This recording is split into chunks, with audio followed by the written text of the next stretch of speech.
Hey everybody, how's it going? Welcome back to another live stream. This is another BFA to Shadowlands style live stream that I'm going to be doing, this time for male classes. Now, I did one of these for the plate classes, and this is basically just my way of trying to get info to you guys as soon as I can before the expansion actually comes out to help you quest and level. So this live stream is going to be a little bit different than the normal ones because I'm going to be focused on explaining things and talking through things kind of like I would do with a guide, as opposed to doing a lot of interactions and stuff with chat, so that people that reference this video later on can kind of just hit the content that they need right away. So what we're going to do in this video is we're going to look at hunters, we're going to look at shaman, and we're going to go through and we're going to look at the unpruning, and we're going to go over the spells and abilities and just touch on the ones that are relevant to each of the specializations and which ones maybe aren't as relevant. Then we're going to get into each specialization specifically. We're going to look at any major changes or new abilities specific to that specialization. We're going to take a look at the talent tree. I'm going to give you guys a talent build that I'm using for open world content and questing, and run through the talents with you. And then I will also give you a demonstration of how that talent build actually works. And the intention with this is, you know, you're either familiar with the specialization enough that you're just looking for something to get started, or this will just give you an introductory build you can use to go out and start questing and playing. Later on down the road, I'll have more in-depth guides and everything like you're used to. This is just kind of like a thing to hold you over until that content actually can get completed and published out for you. So we're going to kick things off with Hunter here, and we're just going in order of the specializations, alphabetical order, all that kind of good stuff. So we are starting out with Beast Mastery. So Beast Mastery is much the same as it was before. If we get into the unpruning, we're going to cover all the specializations in the unpruning. So if you're not familiar with what the unpruning is, basically Blizzard has just decided to either bring back abilities that were previously lost or previously removed from the game, and also take some abilities that were spec specific and make them accessible to all the specializations for a class. So now you have this tab in your spell book that is class specific. So we're on the hunter one here, and these abilities in this tab are available to all specializations. Then you have a spec specific tab, which contains the abilities and stuff that are not available to all specializations. It doesn't mean they're only available to this one. It just means it's not available to all three. And that's something you're going to see be really common for Hunter, is that a lot of abilities are available for two specializations, but not all three. So they get put in the specialization tab. It's a little weird on Hunter. So let's talk about the unpruning. So all specializations now have access to Arcane Shot. You'll use this on Marksmanship. You'll use it on Beastmaster. You will not use it on Survival because it does require you to have a ranged weapon, so it's kind of useless. Thanks, Cerberus. Appreciate that. I'll get back around to you as soon as I can. Let's see. We've still got our aspects. So we got Chameleon, Cheetah, Turtle. We got our Call Pet and Command Pet stuff. We have Disengage, Eagle Eye. We've got our Heal available across the board.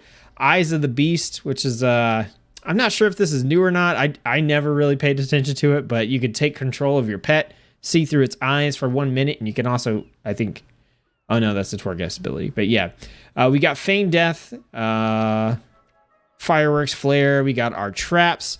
Hunter's Mark is now a baseline ability. It's no longer a talent. And they had this... they were doing some stuff on beta with this that we didn't like. Now it's available across the board, and it's kind of useless in PvE. This will apply Hunter's Mark to the target, causing the target to always be seen and tracked by the hunter. Only one Hunter's Mark can be applied at a time. So obviously this is good if you're in PvP or something and you want to be able to track a target. It's not quite as good in PvE. Maybe if you have a enemy that patrols and you're trying to follow it for some reason and you lose it.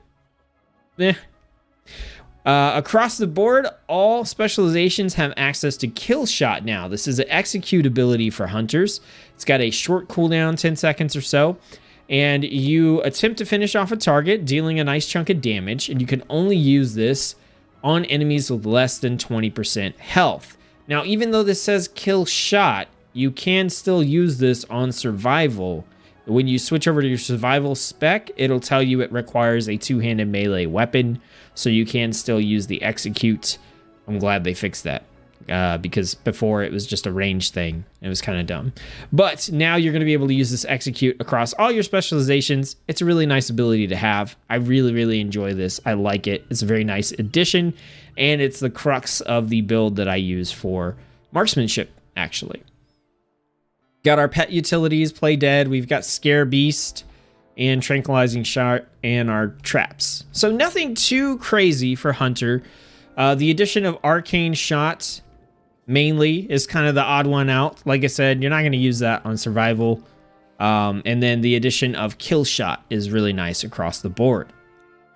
Getting into Beast Mastery, I believe everything here is pretty much the same. You've still got your normal loop with your barb shot as your focus generator and the thing that sends your pet into a frenzy.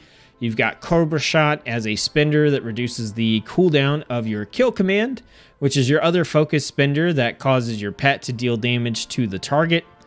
You still have your little utilities like your counter shot, intimidation, concussive shots.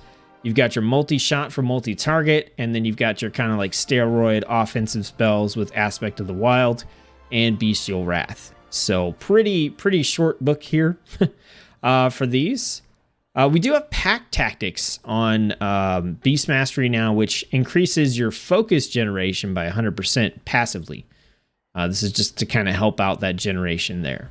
So as far as talent builds go, this is the build that I'm going to be using for questing and leveling in Shadowlands if I play Beastmaster. I'm planning on playing Marksman, but I like to change things up every 3 levels or so. I'll usually switch specializations just to spice things up. And this is what I've got going on for Beast Mastery. So at level 15, I've got Animal Companion. So this causes your call pet to summon your first pet from your stable. So this is obviously kind of like the signature Beastmaster, thing, like have multiple pets, have exotic pets. And honestly, I picked this because it's just nice all around, and it just kind of fits that Beastmaster fantasy as well. You could definitely pick up Killer Instinct or Dire Beast. Killer Instinct gives you a bonus to your kill command and makes it more of like a powerful execute. And then Dire Beast gives you another button to push if you want to push that button. And it'll increase your haste, but all around, come on. You're playing Beastmaster because you want those pets, right? You want those cool pets. So Animal Companion is where it's at for that. At 25, I'm taking One with the Pack. It says Wild Call has a 20% increased chance to reset the cooldown of Barb Shot. So Wild Call is our kind of pump spell we can use every 2 minutes. It gives us focus per second and increased critical strike. And then it has that increased chance to reduce the cooldown of Barb Shot. Oh, sorry, that's Aspect of the Wild. My bad. Wild Call is your passive. Your auto shot critical strikes have a increased chance to reset the cooldown of Barb Shot. My bad. So Wild Call has a 20% increased chance to reset the cooldown of Barb Shot. More Barb Shots equals more frenzies for our pets. It equals more focus generation for us. And this is going to tie in a little bit better later into the rest of our build. At 30, we got Camouflage. So this, you can kind of take whatever you want. These are all pretty nice for open world content. With Camouflage, you and your pet blend into the surroundings and gain stealth for a minute. So this will allow you to get past enemies. Like if you have to go into a cave for a quest, you can hit Camouflage and just kind of stealth your way through. It's not as good as like a rogue or druid stealth, but it is better than no stealth. But on top of that, you also will heal for 2% of your maximum health every 1 second. So you can also pop this if you need some healing. I like the utility of camouflage and the ability to do that stealth in open world content when I'm going through a building or a cave or whatever. Your pet will stealth with you, so that's not a problem. But the other 2 talents on this row are also really good as well. Trailblazer increases your movement speed by 30% anytime you've not been attacked for 3 seconds. So this gives you increased mobility and increased ability to get from point A to point B. My only hesitation with picking this up is a lot of times you do get smacked by stuff if you're just trying to run through it, and that negates the Trailblazer passive in general. So this is a little bit better if you're like indoors in a dungeon, that kind of stuff. But it's still pretty nice, especially if you know you're going to be like traveling along some pretty broad stretches without getting hit, which in Shadowlands, honestly, that has happened decently frequently. And then natural mending is also really good. Every 30 focus you spend reduces the remaining cooldown on exhilaration by 1 second. Exhilaration is our nice heal. It's got a 2-minute cooldown and it heals us for 30%. Heals you for 30% of your health and your pet for 100% of its maximum health. So this is our nice big healing cooldown. And getting cooldown reduction on that for spending focus, which we're going to be doing anyway, is also really nice. So any of these talents are like really good. At 35, I'm picking up Thrill of the Hunt. This says Barb Shot increases your critical strike chance by 3% for 8 seconds, and this stacks up to 3 times. So now anytime we're casting Barb Shot, right, we're doing damage with the bleed. We're sending our pet into a frenzy, which increases their attack speed. We're generating focus. And on top of that, we're increasing our critical strike chance, which is going to tie into our kill command and also our Cobra shot and getting increased criticals on that. So we're just pulling that in. And with one with the pack, anytime we get a crit, we have an increased chance to reduce the cooldown of barb shots. So if we get back into Wild Call, your auto shot critical strikes have a chance to reset the cooldown of barb shot. When we cast barb shot, we increase our critical strike chance, which increases the chance that we get those critical strikes and have the opportunity to reset the cooldown on barb shot. It's just it's a really nice loop. Another ability you could pick up here is Murder of Crows. This is a pretty solid one. If you are fighting a lot of rare spawns and stuff like that, things that are going to survive for more than, 5 or 6 seconds.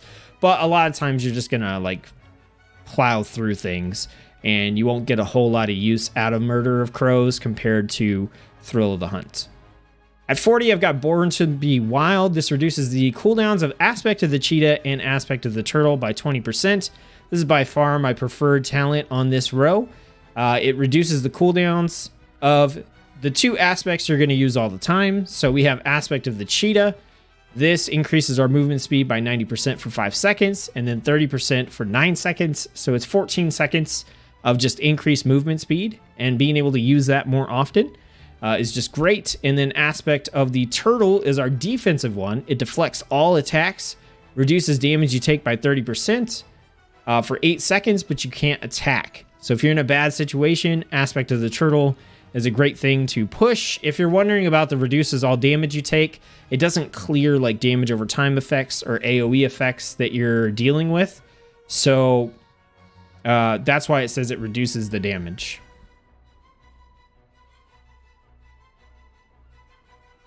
Oh, sorry about that. Trailblazer. Going back. Thanks, Petra. Appreciate that. It says if you have not attacked for 3 seconds. Okay, so remove that hesitation there. I still would pick Camouflage over this one. Sorry about that. That's a reading error on my part. Appreciate the call out there. On 45, I'm picking up Stomp. So when you cast Barb Shot, your pet stomps the ground, dealing physical damage to all nearby enemies. Once again, that just fits into the Barb Shot loop that we are setting up here. So increased crit, increased chance to reset Barb Shot. Every time we cast Barb Shot, we get all that stuff. Plus our pet does the Stomp, dealing damage to nearby enemies. Either of these other abilities are also good if you want a button to push. You've got Barrage, which is a channeled ability that does damage in an AoE in front of you, and you can use it while you're moving. And then you also have Stampede, which is a longer cooldown, but it summons a giant herd of animals that deal damage to all your enemies for 12 seconds. In this case, like I said, I'm just getting into the barb shot loop here and trying to keep the build fairly passive, right? Mainly focused on the barb shot and that kind of stuff.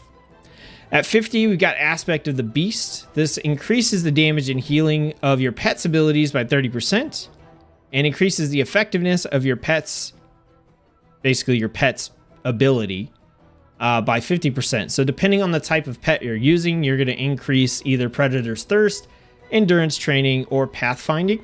And that's a nice bonus, plus just 30% increased damage for your pet's abilities across the board. If you don't want to pick that one, I would go probably with Bloodshed. It's a 1 minute cooldown, but you cause a bleed and increase all damage that the target takes from your pet by 15% for 18 seconds. Kind of good on rare spawns and that kind of stuff. On the PvP talent side, once again, we're focused on questing and leveling, not necessarily PvP here, but you know, what's going to help us kill PvE targets.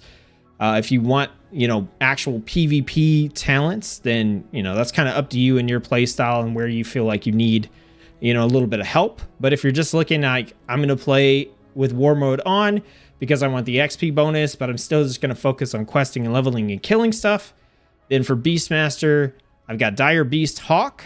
This is a 30-second cooldown.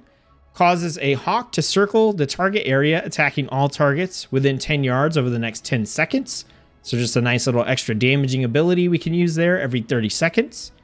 Wild Protector says your pet protects allies within 8 yards, reducing damage taken by 10%. And then a Dire Beast Basilisk. This is a 2-minute cooldown, instant cast ability that summons a slow-moving basilisk near the target for 30 seconds that attacks the target for heavy damage. So it gives you another ability you can cast on rare spawns and elites. Yeah, thanks, Petra. I appreciate you calling me out on that. Yeah, that was just a reading error on the Trailblazer part. So yeah, Trailblazer, let's boost it back up a little bit. So basically everything on row 30 is actually pretty great in that situation. That's not always the case on this sort of like movement, utility, defensive row for some classes, but I would honestly take any of these based on preference. My preference is camouflage most of the time because you get the health regen in addition to what you would get from exhilaration and the stealth. But I also just love moving fast. Sometimes I take these over other abilities as well.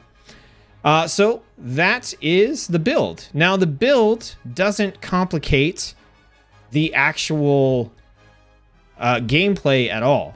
We're not adding anything new in. So when we get to the demo, you're going to see it's just a standard Beastmaster rotation. There's no bells and whistles. If you look, every single ability, every single talent I've taken is passive except for camouflage, which is a utility ability. So we'll come back around when we're done talking about all the hunter specs and we'll do the demo for hunters. Okay, moving on to Marksmanship. So we're going to jump into the spell book for Marksmanship and talk about the spells in there. And then we're going to get into our talent build. But I am going to catch up on the chat real quick before we get into that. Plate video was great. Keep them coming. Awesome. Yeah, I appreciate. Thank you for the donation, Cerberus. Let's see. Felipe says, hey, just want to say that your tank tutorial really helped me up. Tank is a class that I really enjoy playing, but I was kind of afraid of trying it. After seeing your videos, I got over it. Nice. Heck yes. That's the point.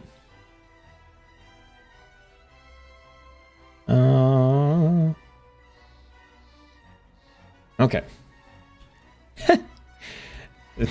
Eggy says I don't stop to breathe. No, I don't stop on the chat there because, like, I want these to be pretty consistent. All right, let's get into the spell book for Marksmanship. So, Marksmanship is largely the same in terms of the abilities that we have. We have Binding Shot as a baseline ability for Marksmanship now, so we just have this by default. The other specializations can pick this up as a talent, and on Marksmanship instead, we have a modification binding shackles to like improve the ability of binding shot. But for the most part, everything else here is pretty much the same. We got our aim shots, we've got our multi-shots, and our rapid fire. And then we also have, you know, of course, arcane shot plays a big role in marksmanship as well. We've got bursting shot for a little bit of a knockback, concussive shot for some CC, counter shot for our interrupt, and true shot as our big, like, DPS button that we can push. All right, that's it. Marksman, nothing too crazy going on there. Let's get into the talent build. Okay, so this is the build that I'm using.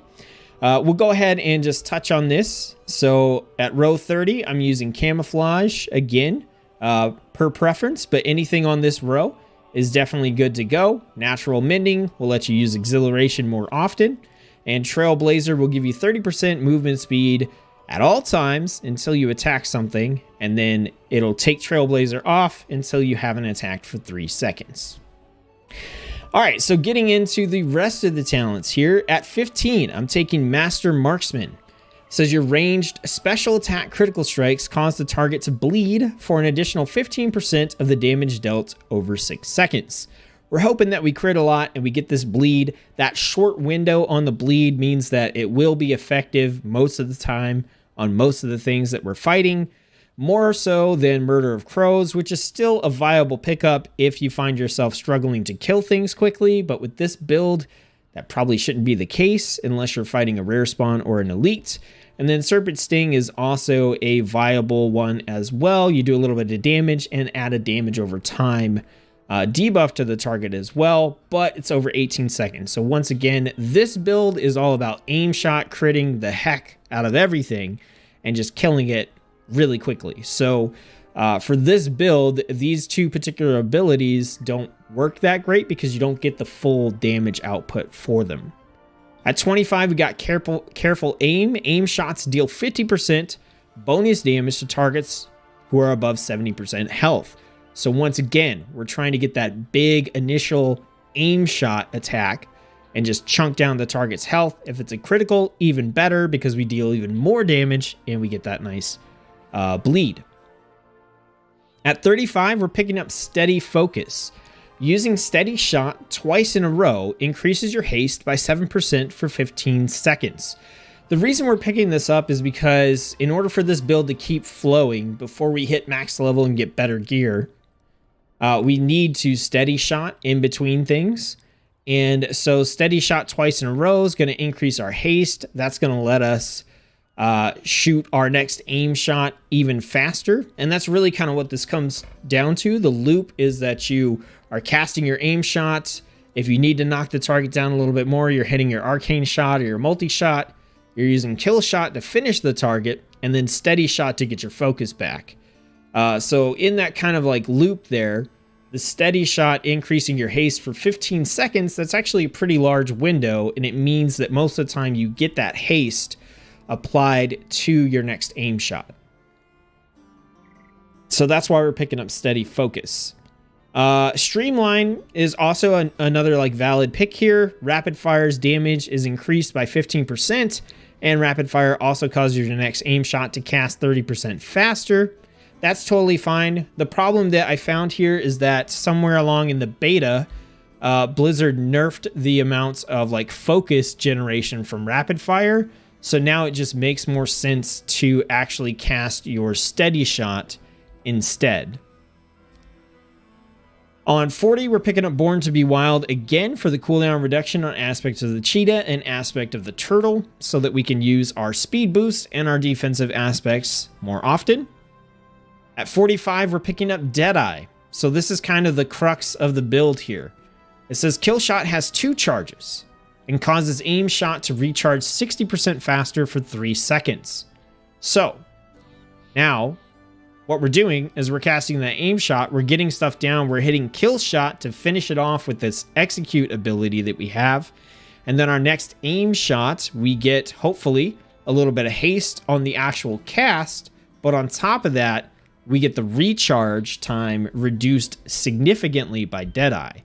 So for aimed shot, we've got a 10-second recharge. So kill shot shaves 6 seconds off of that. Or not 6 seconds. It shaves, I don't know the math because it only lasts for 3 seconds. But the result is that we get those aim shot recharges back way, way faster. And so we can basically constantly aim shot on every new enemy. And then at 50, you can kind of take whatever you want here. I'm going with lock and load. Your ranged auto attacks have an 8% chance to trigger lock and load, causing your next aim shot to cost no focus and be instant. It's not necessarily the instant cast of the aim shot that we care about here, but it's the focus cost elimination. This helps us with keeping our focus moving, constantly like regenerating that. So the next time we cast aim shot, we're not consuming all that focus. So it's really more about getting the free cast, not necessarily the instant cast. The instant cast is nice, but it's more about that focus. If you find yourself in an AoE situation a lot, volley is fantastic for that. It's got a 45-second cooldown, so you can't constantly use it, but it rains down a volley of arrows in an area, does a massive amount of damage, and then you gain the effect of trick shots for as long as the volley is active. Trick shots is your passive ability that makes it so that when you have trick shots, your next aim shot or rapid fire will ricochet and hit up to 5 additional targets for 50% of normal damage. So the combination of volley into an aim shot is actually really devastating on multiple targets. And then calling the shots here, this one is good, but not really all that interesting in terms of just being out there in open world content.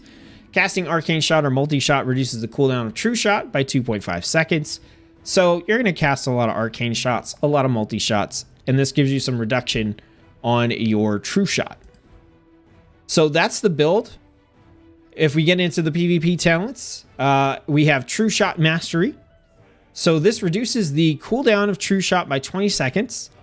And True Shot also restores 100% focus. So now your True Shot is reduced. And this might actually be an okay place to pick up Calling the Shots instead in combination with True Shot Mastery, because that 100% focus restoration is actually really solid. And you're already going to be able to cast True Shot more often, and then this would just add on to that. So if you were in open world content, I might opt to take Calling the Shots with True Shot Mastery instead of picking up Lock and Load. I generally don't play in war mode, so for me, I take Lock and Load. Next would be Ranger's Finesse. Casting Aim Shot reduces the cooldown of Aspect of the Turtle and Exhilaration by 5 seconds. You are constantly casting Aim Shot in this build, like more frequently than you normally would be. So this is just making it so that your defensive cooldowns are getting their cooldowns reduced every single time you cast Aim Shot. So your Aspect of the Turtle for your defense, your Exhilaration for your healing are going to constantly be ticking down a lot faster. And then the final one here is Sniper Shot. This is a ability, 2.5 second cast, pretty decent.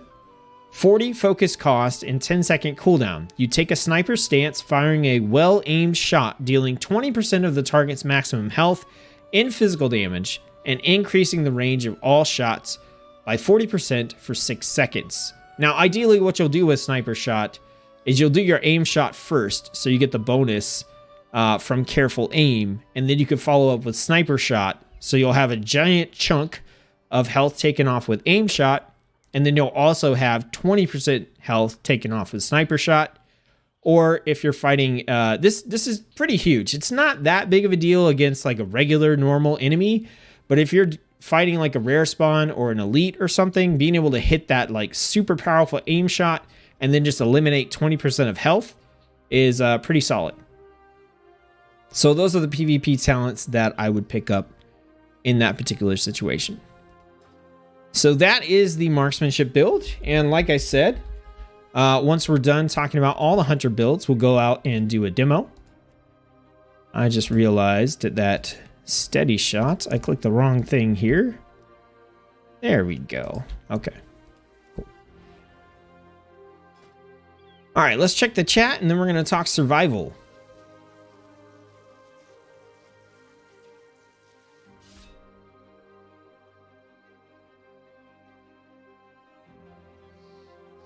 right, let's go ahead and let's equip. I think I have the spear. Okay. All right, so if we get into survival and we take a look at the survival tab here, once again, survival doesn't really have anything incredibly new. It's mostly what you've been using so far. So we've got our Raptor Strike as our sort of spammy ability that we're using, cost some focus. We've got Carve for the AoE version of that. We still have Harpoon for our engage. We have Serpent Sting as our kind of like ranged engaged if we don't want to harpoon in. It also puts a damage over time debuff on the target. We've got Kill Command as our focus generator. Deals damage with our pet and has a chance to immediately reset its cooldown. And then we also have our Wildfire Bomb as our other main ability that we're using that doesn't cost focus. And this will hurl a bomb at the target, exploding for damage in a cone, and scorching them, leaving a damage over time ability. And then our Raptor Strike and Carve apply internal bleeding, causing damage over time as well. So we have like lots of bleeding, lots of damage over time stuff going on in survival. Then we have Coordinated Assault as our big offensive cooldown button we can push. And we got Aspect of the Eagle to increase the range of our Raptor Strike by 40 yards if we need to. If we're in a situation, you know, where we need to stay out of stuff and we still just want to melee things, we can do that. And then Intimidation for our stun. That's pretty much it. We also have Muzzle as our interrupt instead of the ranged version. So getting into the talent build, this is the build that I'm using. So at 30, we've got Camouflage again, but like I said, you could pick any of these. Natural Mending to reduce the cooldown on your heal, or Trailblazer for a pretty much constant 30% uptime movement speed increase until you start attacking stuff. And then at 40, I'm picking up Born to be Wild again to reduce the cooldown on all of our aspects. In this case, with Survival, you get the additional reduction on Aspect of the Eagle as well. So we get the reduction to our move speed, our defensive ability, and our ranged increased on Raptor Strike. So it's even more valuable here on Survival. Going through the rest of the build at 15, we're picking up Viper's Venom. Raptor Strike has a chance to make your next Serpent Sting cost no focus and deal an additional 250% initial damage. So we're picking this up here because of, once again, the focus cost reduction here is super important. It's not so much like the damage is going to help in general, like 250% increased initial damage is nice, gives us a little burst, but we're going to be Raptor Striking a lot, and having that chance to get a free Serpent Sting on top of that is just really, really nice. Terms of Engagement is also a nice pickup here. This will let you harpoon, and when you kill something, it resets the cooldown on harpoon. Also, harpoon will generate some focus. This is really good from going from enemy to enemy in open world content. But I decided to not take Terms of Engagement because of a different talent that I've picked up a little bit later on down the build. And we'll talk about how you can swap those out when we get there. At 25, we picked up Guerrilla Tactics. This gives Wildfire Bomb 2 charges and increase the damage of the initial explosion. We're picking this up because of our level 50 talent. Just we're making the bomb a more important part of our rotation and our build, which I think really improves the amount of fun you can have with survival. And so those additional charges are mainly what we're after. Once again, the increased damage is nice, but we want those extra charges instead. Alternatively, if you don't want to go for the bomb build that I'm showing here, you could pick up Hydra's Bite, so your Serpent Sting fires arrows at 2 additional enemies and increases its damage over time. And that combined with Viper's Venom will give you a nice wombo combo of Raptor Striking and then getting a free Serpent Sting that hits multiple targets. At 35, we're picking up Bloodseeker. Kill Command causes the target to bleed for 208 damage over 8 seconds. You and your pet gain 10% attack speed for every bleeding enemy within 12 yards. Even if you only land this on one target, it's still 10% increased attack speed. If you hit multiple targets with this, then it's just even better. Once again, we got Murder of Crows, but you're going to kill stuff most of the time faster than Murder of Crows will deal its damage, so not quite as useful. And then we do have a new trap here, which you could take. It does a decent amount of damage, but it's over 20 seconds. If you find yourself struggling to survive on multiple enemy pools, you could potentially pick up Steel Trap and throw it out on one target while you deal with the other one. And then by the time that other target comes around, then, you know, you'll be good to go. They'll have a little bit of their health eliminated. But all in all, I think Bloodseeker is just generally kind of the best pick here for that increased attack speed. At 45, I'm picking up Flanking Strike here, okay? And this is the talent that I'm picking up that I'm taking instead of like Terms of Engagement, essentially. So Flanking Strike is instant cast. It has a 30-second cooldown, so we can't constantly use it. We won't get to use it as much as we would use Harpoon necessarily, but it causes you and your pet to leap to the target and strike it as one, dealing a nice chunk of damage. And it generates 30 focus for you. So this gives us an engage. It gives us a nice initial hit. It generates some focus, and usually you're fighting a couple of enemies, and the 30-second cooldown is not necessarily a big deal. You pull 2, 3, 4 enemies, something like that, and by the time you're done taking out that initial like group, Flanking Strike is probably pretty close to off cooldown. You could definitely use Flanking Strike every other group of enemies. So I'm taking this as my form of engage and mobility and getting around. You still do have Harpoon, so don't get it twisted. Harpoon has a 20-second cooldown, so you can Flanking Strike in, kill some stuff, then Harpoon, and then by the time you're done with that group, you're ready to Flanking Strike once again, so you can alternate back and forth. But on 45, we do have another pretty good talent here, which is Mongoose Bite. This replaces your Raptor Strike with basically a more powerful attack that adds this other additional mechanic to what you're trying to do with Mongoose Fury. It says increase the damage of Mongoose Bite by 15% for 14 seconds, stacking up to 5 times. So you're incentivized to spam your like Raptor Strike with this build. If you pick this up and you want increased engage, then you can pick up Terms of Engagement so that you can harpoon more frequently from enemy to enemy, but you lose out on the fact that Mongoose Bite wants you to spam Raptor Strike, and with Viper's Venom, Raptor Strike gives you that increased chance for your next Serpent Sting to cost no focus and deal additional damage. So it just kind of depends. I personally like taking Flanking Strike because it gives me that mobility, focus generation, and damage. But Mongoose Bite is definitely a viable alternative. And then at 50, I'm picking up Wildfire Infusion. So this takes your normal Wildfire Bomb and just twist it. It just mixes it up. So every time you cast Wildfire Bomb, it randomly gets one of 3 different enhancements. It'll either become a Shrapnel Bomb, Pheromone Bomb, or a Volatile Bomb.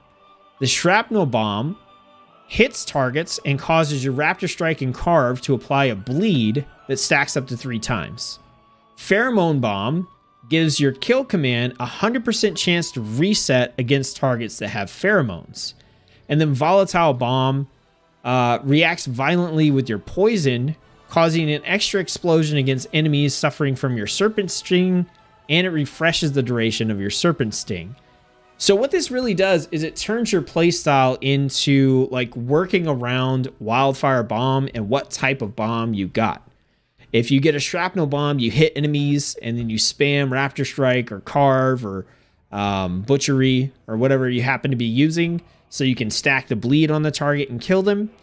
If you are using your Pheromone Bomb, then it turns into a situation where you dump a lot of focus and then you can Pheromone Bomb and just spam kill command repeatedly and generate a ton of focus and deal a ton of damage. And if you get Volatile Bomb, then you're wanting to hit that Serpent Sting on your targets and then hit the bomb, causing them to take a double explosion and refreshing the duration of that damage over time ability.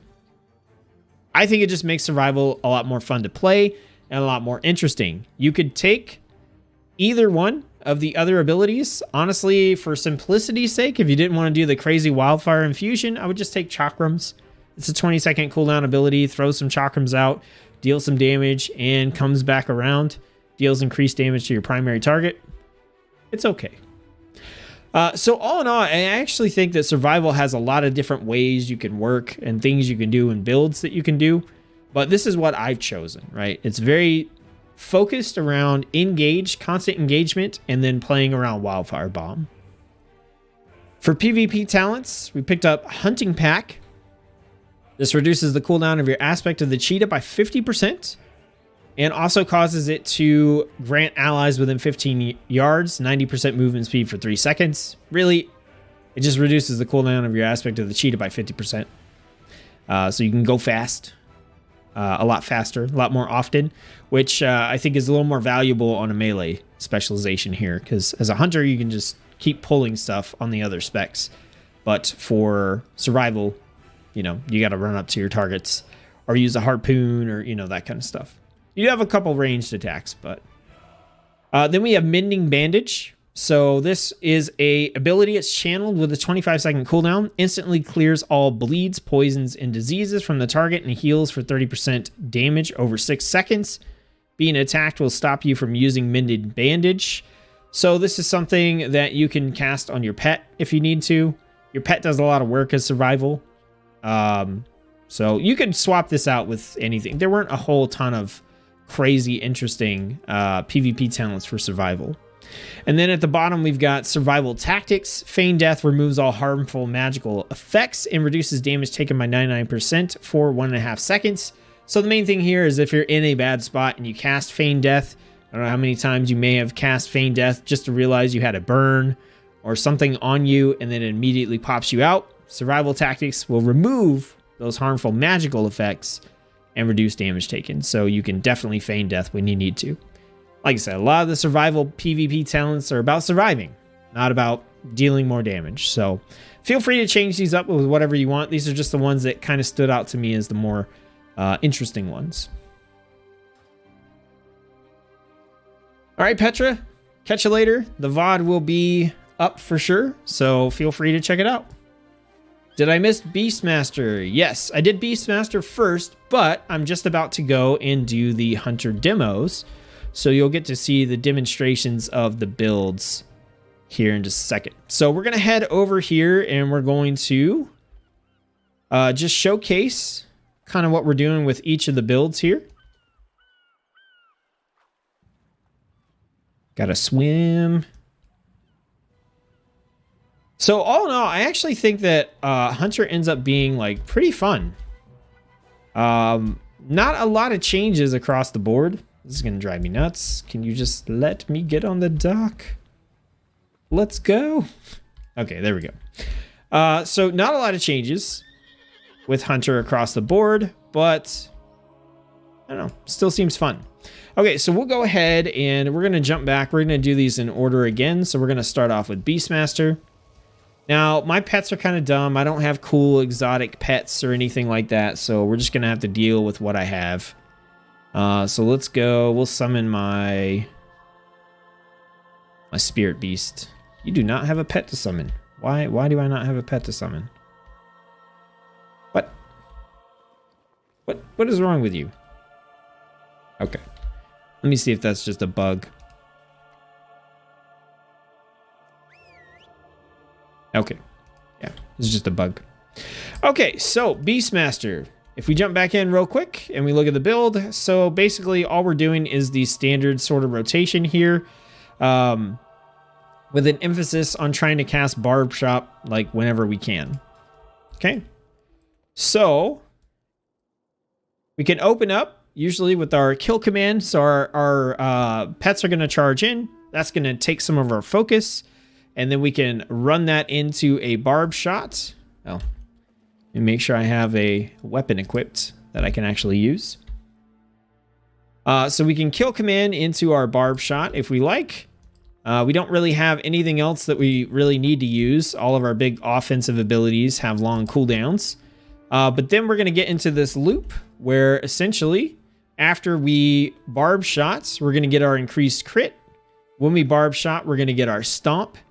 And then we're going to have that increased crit, which could reset our cooldown on barb shot. So this just turns into kind of like spamming kill command, barb shot, and we get our increased stuff here. We do have like our arcane shot if we want to dump something there, but we kill command every chance we get.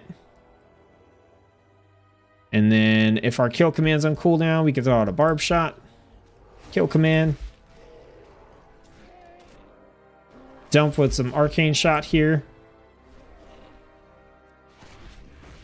It's like I don't even know if I need this. Like we're just at this point we're just kind of having to dump focus. All right, so kill command. Got our barb shots. Let's dump with arcane shot. Now, along the way, as we're fighting things, we do have our kill shot if we want to finish off targets. So the main thing here is we just get to cast barb shot a lot. So we get to keep that focus generation up. Like and then we got a kill shot.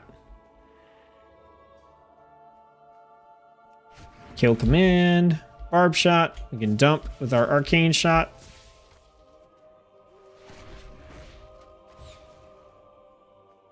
Yeah, I don't know. Beast mastery is just, it's a little bit ridiculous. It's a little bit ridiculous, you guys.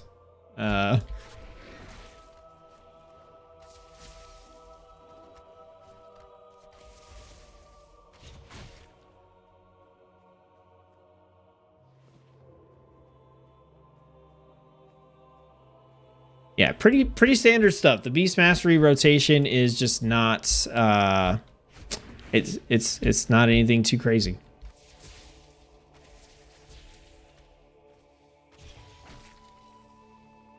And yeah, we pretty much stay at like basically max focused most of the time on just like a regular enemy.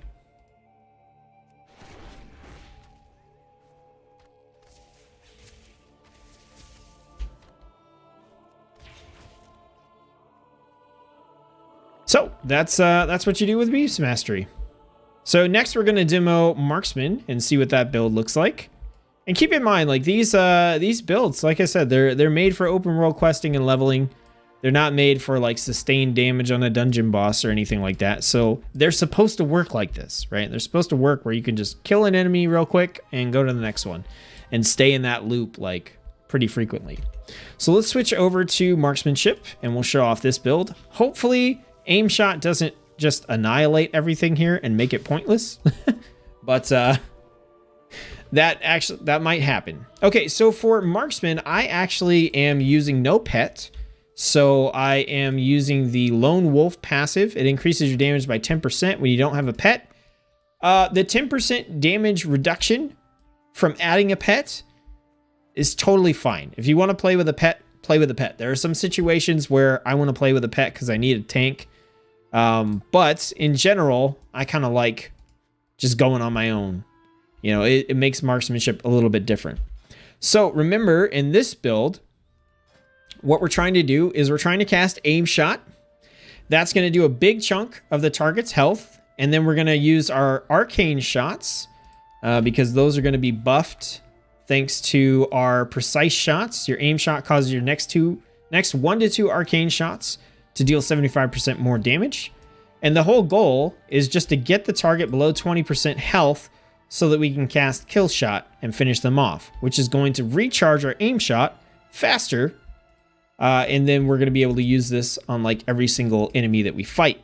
We'll be able to use the Aim Shot. Now, if we hit a situation where we're low on focus, then we want to cast our Steady Shot twice in a row. And we want to do that for the focus generation, but also because we get the increased haste. So if we kick this off, right, we Aim Shot. Okay, already almost below 20% health, so we would just Kill Shot, and you'll see we already are back to 2 Aim Shots. Now, an enemy that would hold up to more damage than this, all we would have done was fill with more Arcane Shots, Steady Shots, etc. All right, so we Aim Shot. Go ahead and we cast our Arcane Shot since that's buffed. We could Steady Shot if we needed our focus to get the haste. We don't need the focus right now, but that's fine. And And then we kill shot. Gonna aim shot. Okay, we arcane shot, kill shot. Let's go to the next target, aim shot, arcane shot. It's dead. We didn't even get the kill shot off that time.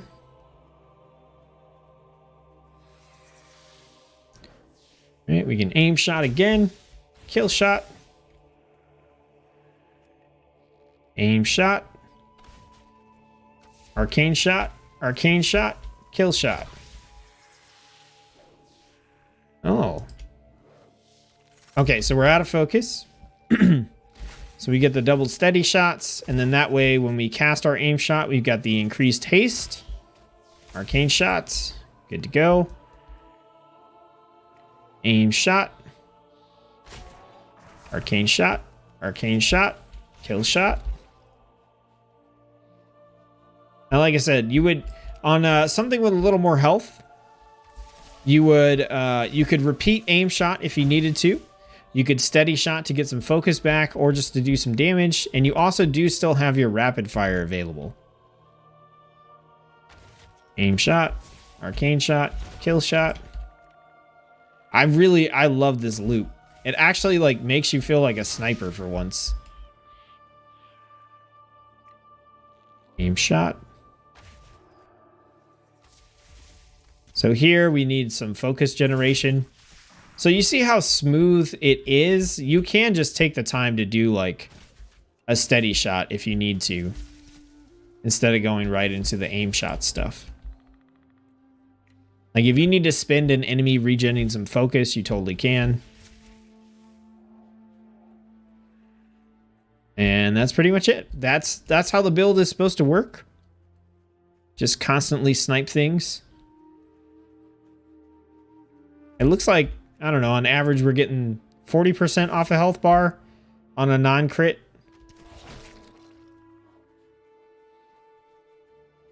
And almost 80%, at least on these enemies. And something to keep in mind if you're watching and you're like, oh, well, these are just like low-level mobs or low item level mobs. Most of my characters on live don't actually have a really high gear score. Okay, so that's marksmanship. So let's check out survival. Is it better to have a ferocity pet as your second pet for animal companion? If I'm being honest, I don't know. I'm a little bit out of the pet loop. Okay, let's get ourselves a pet.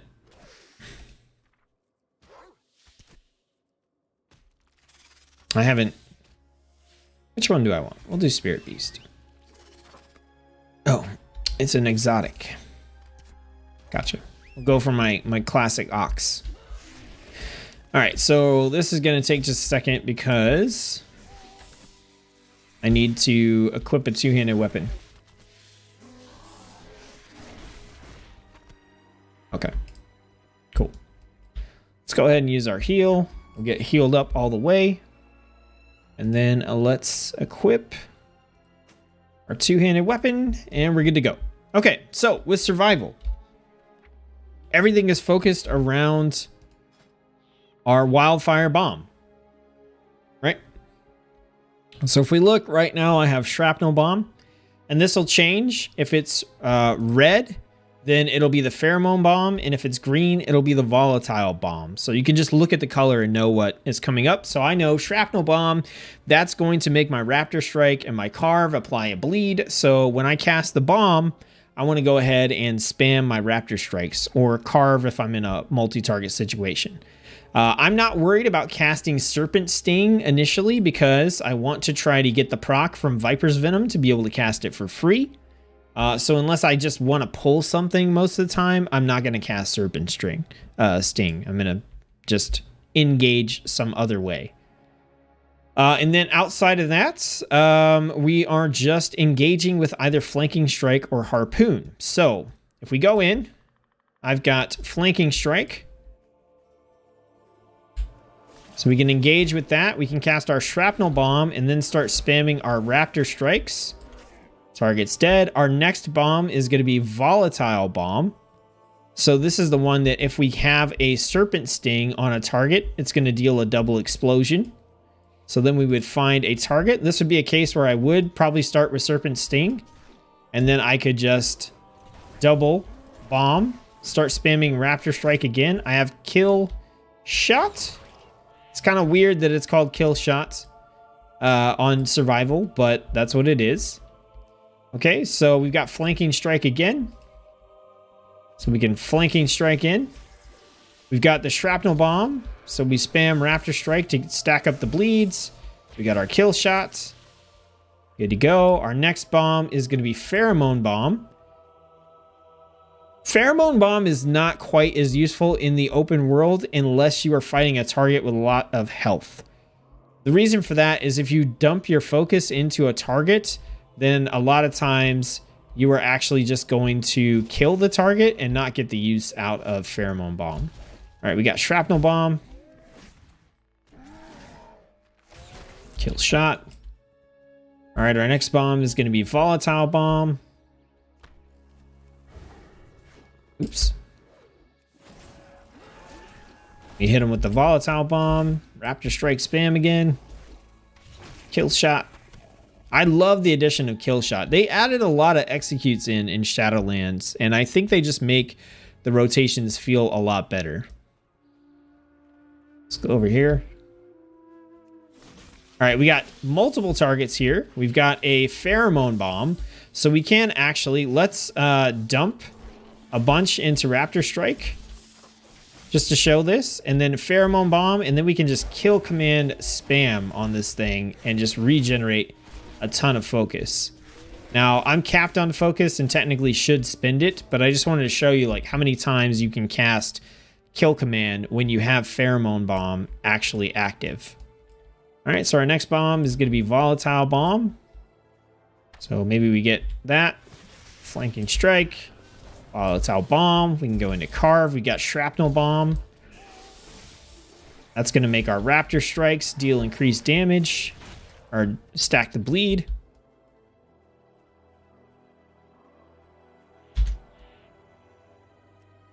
Harpoon in. Multiple targets. We've got Volatile Bomb. Let's get our Serpent Sting going. Then we can Volatile Bomb for a double explosion. Carve. Switch gears. Execute. So yeah, like you can see, you can kind of just ignore the bomb as well if you want to and just use it for flat damage. So you don't have to worry so much about what bomb do I have next? What do I need to do? Like, you don't actually have to do that. You can also just like engage and then just cast your bomb and just do whatever.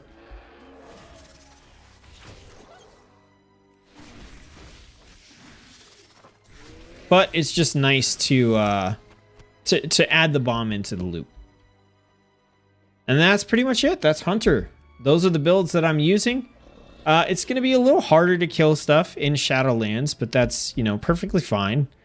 Like I said, the loops extend out, and these are all designed, and I tested and played all these in Shadowlands as well. Dang trees, man. What? Get. This is unpassable trees. Okay, I'm in the water now. We're going to be switching gears to Shaman. I'm going to catch up on chat while I'm getting back over to some place where I can actually log out easily here.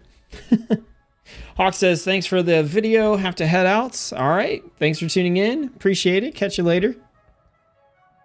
All right, you guys, don't forget to like the video if you're enjoying hanging out here with me and talking about these different builds and everything for Shadowlands. All right, we're going to get back over here and we're going to switch gears to Shaman. Overall, I'm pretty excited about Hunter. Marksmanship is the spec that I want to primarily use on Hunter in Shadowlands. But even though it hasn't changed, I still enjoy the survival loop.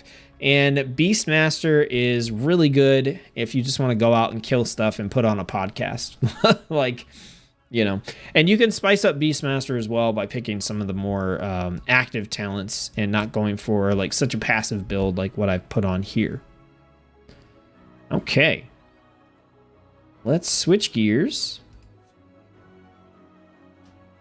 And let's head on over to Shaman.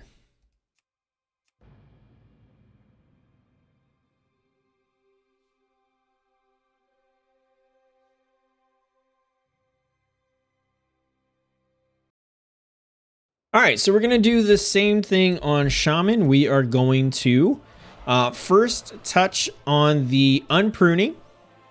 So once again, if you're not familiar with the unpruning, Blizzard has just decided to bring back some abilities that were removed previously and also take some spec-specific abilities and make them available across all specializations for a class now. So we're going to go over those abilities and talk about how relevant they are for each of the different specs and if there's anything new and all that kind of good stuff. Then we are going to go through each of the different specializations. I'm going to hit their spec-specific spells and let you know if there's anything new or anything important to pay attention to. Then I'm going to show you a talent build that I'm going to be using for questing and leveling in Shadowlands, or that you can use for questing and leveling in Shadowlands as each specialization. And at the end, we're going to head out and just show a demonstration of how that specialization and that build works. So we're going to kick things off with Shaman talking about Elemental. But first, we're going to get into the unpruning and take a look at this Shaman tab and talk about what's here. Okay, so if we're looking at the abilities here, we've got several Shaman abilities that are available across the board now. They actually have pages and pages of stuff that's available to all specializations. The most notable ones here is we have Flame Shock across the board. We've got Flame Tongue Weapon, so weapon imbues are back. This is the only one that's available for Elemental and Restoration. Enhancement has another one that's specific to them. So they're back, but this is the only one that you're going to use on two of the specializations. We got Frost Shock available to everyone. We've got our Chain Heal, Chain Lightning also available. Let's see. Healing Stream Totem is now available to all specializations baseline. So this is your 30-second cooldown totem that just puts out a heal for you. This is super nice to have, especially when questing and leveling. You can just drop this basically every pack of enemies that you pull and you attack and just heal yourself up. So that's pretty nice. We've got Lightning Shield available for everyone. We have Primal Strike now. I don't know. It's instant cast and it does like no damage. I still haven't figured out what the purpose of this ability is. I think it's utterly useless. I'm pretty sure. But maybe not. But that's pretty much it. So the main standouts there, like I said, the weapon imbues, shocks across the board, the healing stream totem, and then primal strike. So getting into Elemental. Elemental, it's basically the same. They were trying to do something fancy with it in beta. It didn't work out, so they just went back to what it was. You still have Maelstrom as your resource, and you're going to be primarily spending your Maelstrom on Earthshock and Earthquake. Earthshock is your single target Maelstrom spender. Earthquake is your AoE multi-target Maelstrom spender. You're going to be generating your Maelstrom with your Lava Burst, which we love. Love the Lava Burst. We still have the synergy with our Flame Shock, where it has a chance to trigger a reset on our Lava Burst. Or it'll always critically strike the targets with Flame Shock. And then we have the Lava Surge, which is the reset for Flame Shock. So that's still in there. We're also going to be generating Maelstrom with Chain Lightning and Lightning Bolts as well from the main tab here. So we're going to be generating all this Maelstrom and then dumping it into Earthshock or Earthquake, depending on the situation. Outside of that, we still have our big Fire Elemental cooldown, and we've got our Thunderstorm knockback sort of CC thing there going on. We still have Elemental Overload, so we get the random double casts of some of our abilities, but it's almost exactly the same as BFA. So getting into the build. This is the build I'm going to be using for questing and leveling in Shadowlands. So at 15, well, let's cover the, at 15, we've got Echo of Elements. Lava Burst has 2 charges. Effects that reset its remaining cooldown will instead grant a charge. I just really like this ability. I like having the 2 charges on Lava Burst, especially when you start getting a lot of the procs for the reset cooldown and you just get to throw out Lava Burst like crazy. It's fantastic. At 25, I'm picking up Elemental Blast. So this is a 12-second cooldown ability that you can use that will generate 30 Maelstrom. It's a nice cold opener for combat. So if you have no Maelstrom and you haven't done anything, you can cast this. It'll give you a nice 30 Maelstrom. And for comparison, our Lava Burst generates 10. Our Lightning Bolt generates 8. And Chain Lightning will generate 4 per target hit. So 30 is a lot. So big chunk of Maelstrom. And then in addition to that, it deals damage and will increase either your critical strike or haste or mastery for 10 seconds. So you get a nice secondary stat bonus on top of everything else. At 30, picking up Spirit Wolf while transformed into a ghost.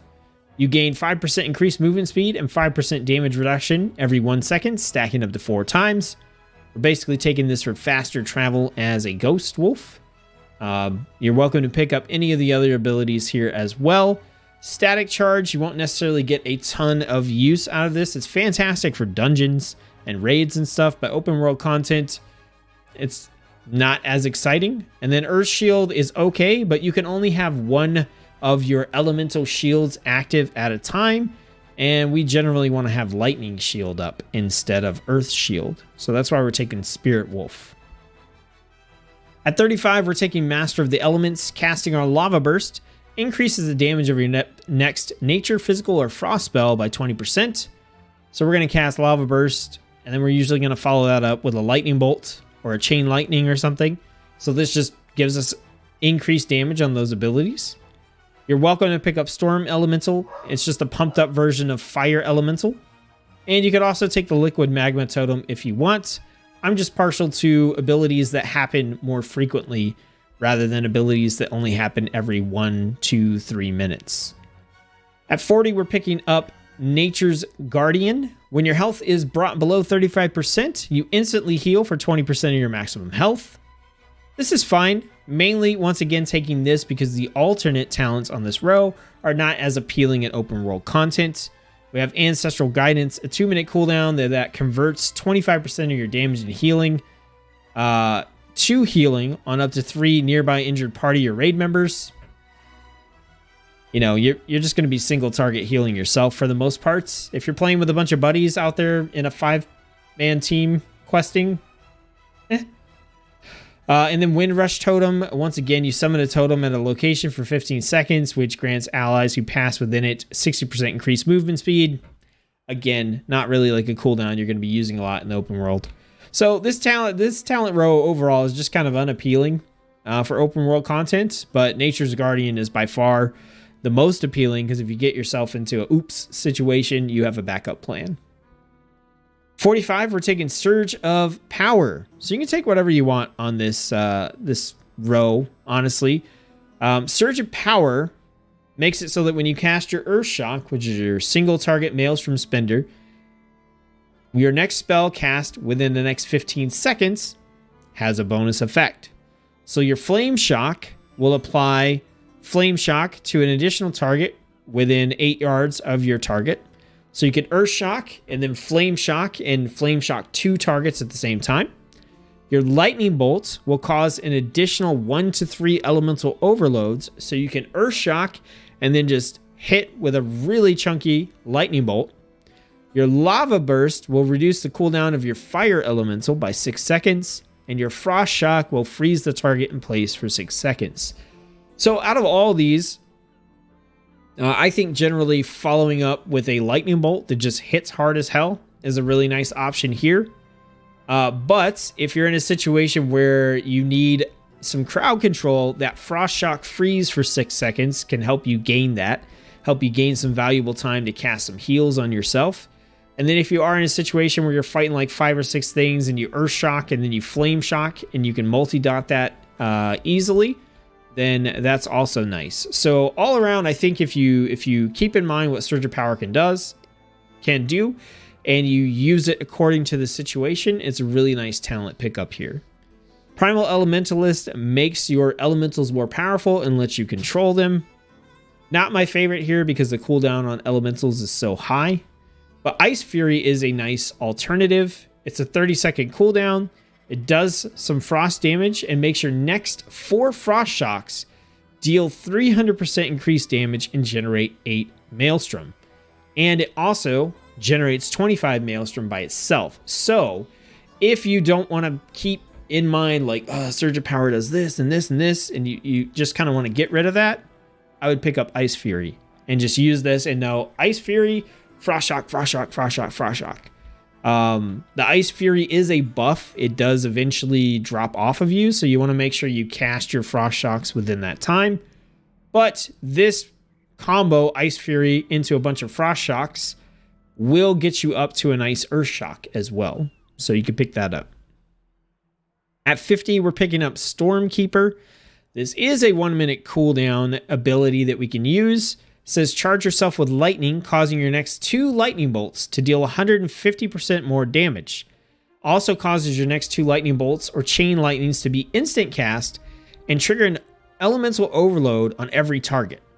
So what we're really doing here is we're setting up for a wombo combo of Earth Shock, Stormkeeper, Lightning Bolt, right? So we hit Earth Shock, which means our next Lightning Bolt is going to cause an additional 1 to 3 elemental overloads. But before we cast that, we hit Stormkeeper to charge ourselves with lightning. So that Lightning Bolt is going to deal more damage. So the overloads are going to deal more damage. So just in general, this sets us up for a big, huge burst combo. Now you can take Ascendance. It's a really good cooldown. It is 3 minutes, but it gives you a nice pump to use on rare spawns and elites. And then Unlimited Power says when your spells cause an elemental overload, you gain 2% haste for 10 seconds. Gaining a stack doesn't refresh the duration. This, in my opinion, is a lot better on a static fight where you're going to like just pump damage into a single target, like in a dungeon or a raid, as opposed to out there in the open world.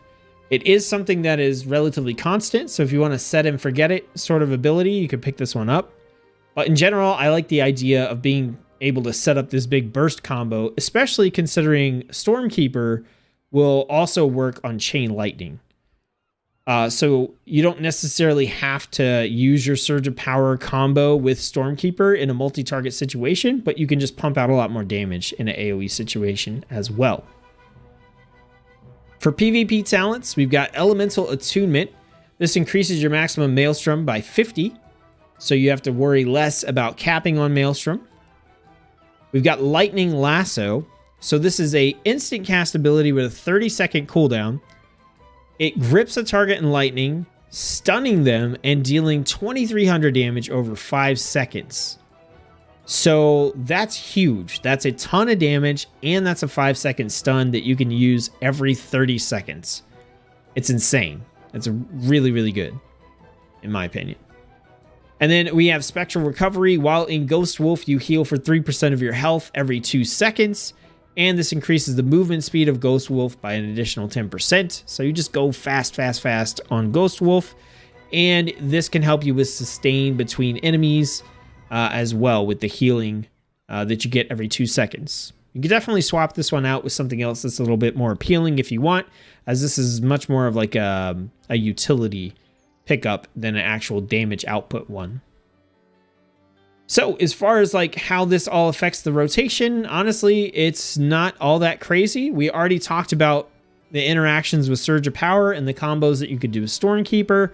The main thing here is that you can open up combat with Elemental Blast instead of opening up combat with like a Lightning Bolt or a Flame Shock or a Lava Burst or any of that stuff. Generally, you'll put out, you'll like cast a Lightning Bolt or something if you're not already engaged, and then go Lightning Bolt, Lava Burst, or you may start with a Lava Burst. Any of those like combos, but if you have Elemental Blast up, which you should almost every single time, you can open with that instead and give yourself a head start on Maelstrom. All right, so that's Elemental. Next up, we're going to talk about Enhancement.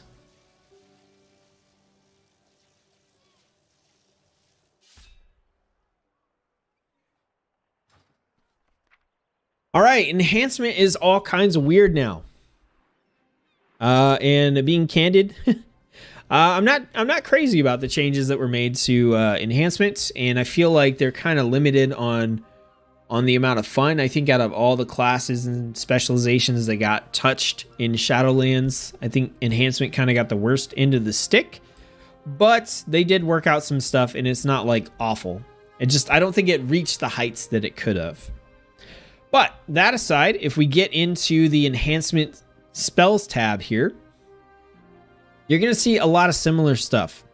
We still got Storm Strike. We still got Crash Lightning. We still got Feral Spirit and Lava Lash. So, yeah. We got two new things, though. We've got our Wind Fury weapon, which is a enhancement we can use, which will imbue our main hand weapon with the element of the wind for an hour. Each main hand attack has a 26% chance to trigger 2 extra attacks, dealing a small amount of physical damage apiece. We also have Wind Fury Totem. This summons a Wind Fury Totem with 5 health at your feet, and party members, including you, within 30 yards have a 10% chance when they auto attack to swing an extra time. This becomes important because now we have Maelstrom weapon as our main thing that we're trying to do here. When you deal damage with a melee weapon, you have a chance to gain a Maelstrom weapon, stacking up to 10 times. Each stack of Maelstrom weapon reduces the cast time of your next damage or healing spell by 20% and increases the damage or healing of your next spell by 20%. A maximum of 5 stacks of Maelstrom weapon can be consumed at a time. So, what this means is as you are attacking, you are gaining these Maelstrom weapon stacks. At 5 stacks, you get a instant cast, double damage, or double healing ability cast, which most of the time you're going to be using that to cast either Chain Lightning on multiple targets, Lightning Bolt on single targets, Healing Surge for healing yourself, or Chain Heal for healing multiple people. 9 times out of 10, that's what you're using your Maelstrom weapon on. So, you are trying to get those stacks. The dealing damage with a melee weapon thing is important here because you want Wind Fury weapon because those extra attacks count towards getting the opportunity to get Maelstrom weapon. And then you also want your Wind Fury totem because that gives you the chance to swing an extra time. And basically, if you swing 1 time, but you hit 5 times, that's 5 opportunities to potentially gain Maelstrom weapon and generate those stacks faster. We still have our Storm Flurry here. Storm Strike has a 25% chance to strike the target an additional time. Once again, that keys into Maelstrom weapon. And this effect can chain off of itself. Oh, sorry, that's a talent. My bad. That's a talent I have picked up here, which is a good segue into the build. So the build for enhancement, this is what I'm using. This is what I have found to be the most consistent and fun. So at 15, we're picking up Lashing Flames. Lava Lash now increases the damage of Flame Shock on its target by 100%. So the enhancement rotation that we're doing here, basically we still have Stormbringer. Your special attacks have a chance to reset the remaining cooldown on Storm Strike and increase the damage of your next Storm Strike by 25%. So we constantly want to use our special attacks to try to reset Storm Strike. So we're going to cast Storm Strike, and then we're going to cast all this other stuff, hoping that we can reset the cooldown. So generally, you'll do a Storm Strike into a Flame Shock to get the damage over time going. Then you'll hit a Lava Lash, because that has a 10-second cooldown, and you want to get that cooldown started so you can use it again. And when that happens with Lashing Flames, it increases the damage of the Flame Shock that we already have on the target. At 25, we got Storm Flurry. So this is the one I just covered.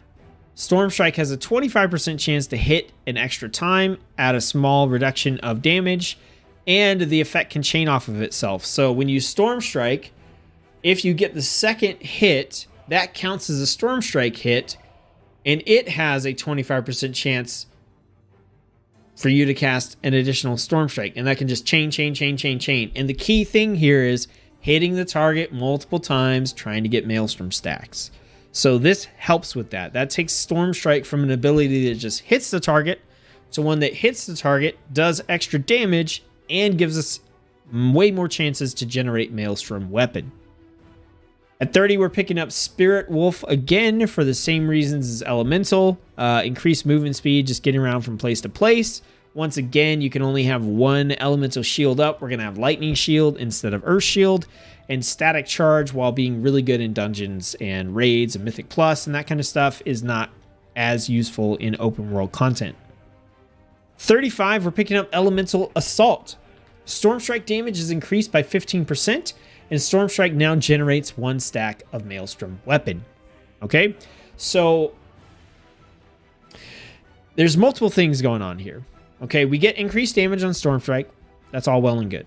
Now the Storm Strike generates 1 stack of Maelstrom weapon. So we guarantee get 1 stack. But when combined with Storm Flurry and that additional strike, we have the potential to get even more Maelstrom weapon stacks. Seriously, Enhancement is just about getting your Maelstrom stacks as fast as possible so you can get free pumped up spell casts, basically of Lightning Bolt most of the time on single targets anyway. An alternative choice here is actually Hailstorm. So Hailstorm is a nice passive here. It says each stack of Maelstrom weapon that you consume increases the damage of your next Frost Shock by 35% and causes your next Frost Shock to hit 1 additional target per Maelstrom weapon stack consumed. So this actually gives you a big AoE Frost Shock that you can use. And this is another like fun alternative to playing with Elemental Assault. I just preferred to get the Maelstrom stacks faster. And Elemental Assault actually does make a relatively big difference in you getting them up to at least 5 Maelstrom stacks quickly. So Hailstorm gives you those big, like, explosive boom Frost Shock moments, but it takes you longer to get there because you're not getting that guaranteed Maelstrom weapon stack from Storm Strike. At 40, we're picking up Feral Lunge. So this does give us some sort of outdoor content utility we can use. As Enhancement, we're melee. Feral Lunge is an engage ability we can use with the 30-second cooldown. We just jump at the enemy, dealing a tiny bit of damage, but it's more about just jumping to the enemy and being able to go from enemy to enemy quicker. At 45, we're picking up Sundering. This is an instant cast ability with a 40-second cooldown that does a decent amount of Flame Strike damage and also incapacitates the enemies you hit with it for 2 seconds. This gives us a much-needed AoE stun on top of our Capacitor Totem, which our Capacitor Totem has a 1-minute cooldown. So we can kind of alternate between Sundering and Capacitor Totem for our stuns in AoE situations, in addition to the nice damage it does, and it just looks really cool. So this one is pretty nice. And then at 50, you can kind of pick up whatever you want here. The Elemental Spirits, the Feral Spirits, are pretty lackluster. I wouldn't recommend picking this one up.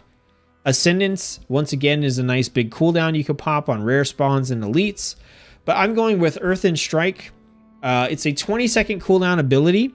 It deals an okay amount of damage, but then it increases the physical and nature damage you deal to the target by 20% for 10 seconds. So every 20 seconds, you get a 20% damage pump on the enemy that you're fighting. And I found that to be... It makes things flow a lot better, but also Earthen Spike is another ability that could potentially reset Storm Strike and allow you to cast it again. So it adds in another ability where you can use that in between trying to get your Storm Strike cooldowns just to try to trigger that again. So this version of Enhancement, like I said, it's all about Maelstrom Weapon, and it's all about trying to reset Storm Strike. Getting into the PvP talents, we got Thunder Charge. This is an instant cast with a 45-second cooldown. You call down bolts of lightning, charging you and your target's weapons. It's good for you. It's even better if you're playing with a friend. The cooldown recovery rate of all abilities is increased by 30% for 10 seconds. So this will apply to your longer abilities, so you can cast Sunder more often. It'll cool down your Storm Strike faster, so you can cast that more often. It's just a nice little ability here. Then we have Swelling Waves. When you cast Healing Surge on yourself, you're healed for 50% of the amount 3 seconds later. Out of all the specializations, I think Enhancement struggles the most with keeping itself topped off with heals. You can consume your Maelstrom weapon stacks for a heal, but that on its own, you're losing out on damage that you could be dealing with those Maelstrom stacks instead. And even if you do spend those stacks on a Healing Surge to heal yourself, now with Swelling Waves, you get healed for 50% of that amount 3 seconds later. Like, no matter which way you shake it, this is just really good for keeping yourself topped off and healed. Which, like I said, I think Enhancement struggles with this more than the other two specializations do. And then we have Ride the Lightning. If there are more than 2 enemies within 8 yards, when you cast Storm Strike, you also cast a Chain Lightning on the target, dealing a small amount of damage. Otherwise, you conjure 2 bolts of lightning to up to 2 furthest enemies within 40 yards, dealing a little bit of damage as well. You're trying to cast Storm Strike as much as possible. Every time you do so, you get extra damage on top of it. And especially when you cast Chain Lightning, when you're surrounded by multiple targets, that's just really nice to have that extra AoE damage woven in there. So that is the build for Enhancement Shaman that I'm using for questing and leveling. With the negatives that I started out with, Enhancement is still the specialization that I'm probably going to end up maining for Shaman come Shadowlands, mainly just because Elemental has like not changed at all, and I did main Elemental for an expansion as like a main class. So this at least is a change. I can't say I love it, but it's at least a change. All right, so next up we're going to talk about Restoration.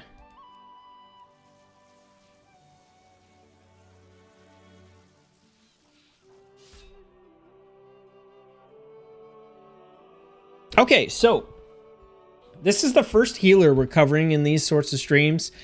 And I kind of want to point out, no, actually this is the second healer because we covered Holy Paladin in the first one. So Holy Paladin, really solid across the board in terms of rotation and everything, actually decently interesting. And some of the talents could actually make you better at killing stuff. That's not really the case with Restoration. You kind of have two sides of the coin when it comes to the healing specializations. Either you've got some talents and stuff that you can work with and a decent toolkit of baseline abilities that you actually can just go out there and like kind of kick butt, questing and leveling, killing enemies as a healer, which I know some people like to do that. There's going to be plenty of people who say, well, why don't you just go as a DPS? Some people like to just go, you know, quest and level on their healer. Some people like to do the same thing on their tank. And some of the healers, like, that's actually really fun in Shadowlands. And others, it's about the same. Of like, you can kind of slog through it, but it's not necessarily the greatest thing because you can't pick up a lot of talents and stuff to help augment your ability to deal damage. Resto, unfortunately, is that latter case. There aren't a whole lot of talents that help, but it does have a nice baseline toolkit that it pulls from Elemental. So it's still definitely not the worst one by any means. So let's jump into the spells. And we're just going to focus mainly on the ones that we want to use in open world content for questing and leveling here. But we'll touch on what we have in general. So I believe most of the abilities here are pretty much the same. I think some things might have changed with Earth Shield, Monotide Totem, and or Water Shield, but I can't quite remember. As far as our abilities go that we're using in questing and leveling, we have Lava Burst, which we had before. And then in the baseline toolkit, we do have Flame Shock. We got Flame Tongue Weapon, Chain Lightning, Frost Shock, Lightning Bolt, and lightning shield. And we also have this primal strike, which actually is okay for resto, but still weird. As far as our other abilities go, we have, our standard healing stuff. We got our mass res, we got healing rain, riptide, which we've had before, healing wave. We've also got our healing tide totem is like a big healing cooldown we could pop. Our spirit league totem for that weird mathy sort of defensive thing we can do. This is like one of the weirdest abilities, but coolest abilities in the game. We got Spirit Walker's Grace so that we can cast our abilities while moving. And that's pretty much it. None of the passives really changed too much. We still have Lava Surge, just like we had on Elementals. So our Flame Shock damage over time has a chance to reset the remaining cooldown on Lava Burst. And so the rotation here is just kind of like a gimped version of Elemental, where you're primarily just going to be casting like Flame Shock into Lava Burst and then spamming Lightning Bolts or Chain Lightning on the targets. But you have infinite number of ways to heal yourself and not die while you do that. So you can maybe do bigger pulls and spam a lot of Chain Lightning. Getting into the talents, like I said, there's not a lot here that we can reach for questing and leveling. And honestly, I recommend, like, unless you're just dead set on trying to play Restoration for that content, if you're solo or maybe with just one other person, you're probably just better off going Elemental than trying to play Resto. But at 15, we're picking up Torrent. This increases the initial heal from Riptide. Riptide is our quick instant cast ability that does our initial heal and a heal over time. It's got a 6-second recharge. So let's boost the heal on that, right? That's one of the heals we're going to be using the most frequently in these sorts of situations. At 25, we have Echo of the Elements. Riptide, Healing Stream Totem, and Lava Burst now have 2 charges. Effects that reset the cooldown grant you a charge. Literally, we're picking this up for the extra charge on Lava Burst to maximize our DPS. Picking up Spirit Wolf again for the increased speed when we're using Ghost Wolf. Ancestral Vigor targets you heal with Healing Wave, Healing Surge, Chain Heal, or Riptide's initial heal. Gain 10% increased health for 20 seconds. Like I said, you're going to be throwing Riptide on yourself all the time. So you're going to be getting that increased health boost, which is going to be nice out there. 40, we're picking up Nature's Guardian. So if we are brought below 35% health, we automatically heal for 20% of our maximum health. This just gives us a sort of window there if we get into a bad situation that we can't heal our way out of. We do have a backup plan. 45, we're taking Flash Flood. When you consume tidal waves, the cast time of your next heal is reduced. You can pick whatever you want on this particular row, but I would recommend either Flash Flood or Downpour. This is a purely healing focused sort of row. But Flash Flood does give you a nice passive bonus, and Downpour gives you a short second extra ability that you can cast, whereas Cloudburst Totem will replace your Healing Stream Totem, which is still really nice to have, but it turns it into something weird that's just not as good in open world content. And at 50, we're picking up Wellspring. Once again, this is a situation where everything here is 100% like healing related. Wellspring does give us an additional ability we can use to cast a heal at targets in a wide arc in front of us. The other abilities here are not quite as good. High Tide makes every 4,000 mana you spend affect your chain heal, which you're not using very often, and your Ascendancy for Restoration, unfortunately, is only focused on heals. So what I would say in general is that when it comes to Restoration and outdoor content, like the main thing you're looking at is just Echo of Elements. Outside of that, if you're not too worried about any of these other talents, which I did pick purposely to be useful in those sorts of situations, just change up your talent build and just keep a dungeon build, right? Queue up for dungeons, level that way. If you're playing with a couple friends, then do that. But if you want to kind of gear yourself towards open world content because you do want to play Restoration with a group of friends or something like that, then this is a build that is going to work out pretty well for you.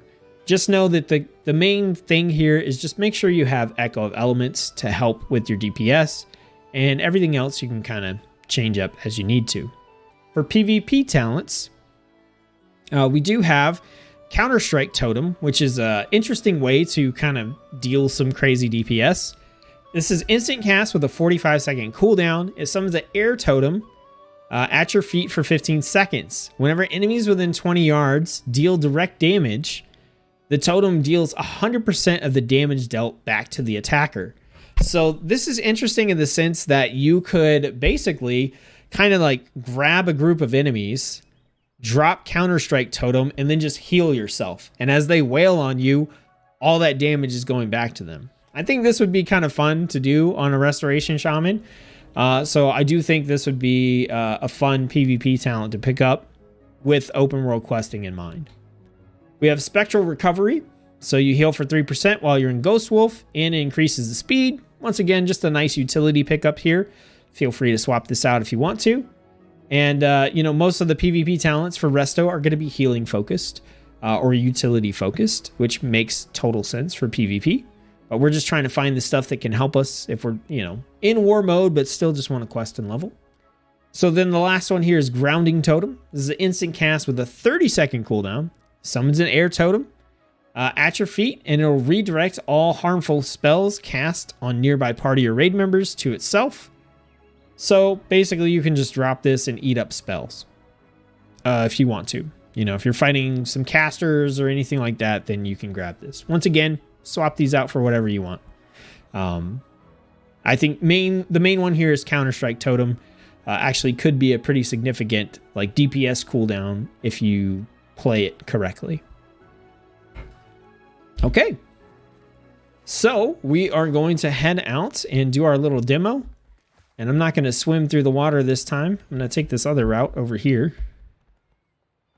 This mountain climbing route. Okay, so we're going to go ahead and actually, we're going to do Restoration first because it's going to be the least exciting and I would rather not end on a super uninteresting note. So Restoration is, like I said, it's kind of like the gimped version of Elemental here, where you're just going to pick out a target and then you're going to go into your, basically your Elemental rotation, just the slim down diet Weight Watchers version of it. And so you can open with your lightning bolts, you could open with your lava bursts, whatever you like there. So let's go ahead. We'll open with lava bursts. We want to cast our flame shock, and then we just go into spamming lightning bolts. We can use our lava burst second charge if we want to, or you can save it. So we did get a charge of that.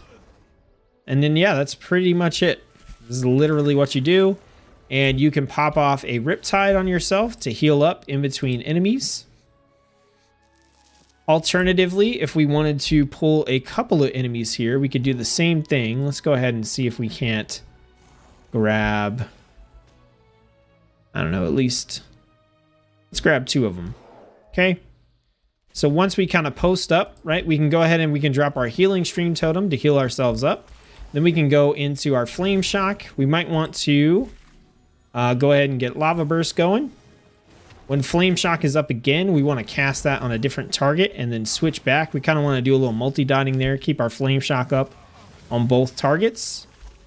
Cast chain lightning. Throw out a rip tide to heal ourselves. If we need to, we have all of our healing abilities, healing surge, etc., etc. We just finish off here. Focus on DPS. Like I said, Restoration Shaman, outdoor content, not the most thrilling of specs to play as solo, right? And we just go back to burning down with lava burst.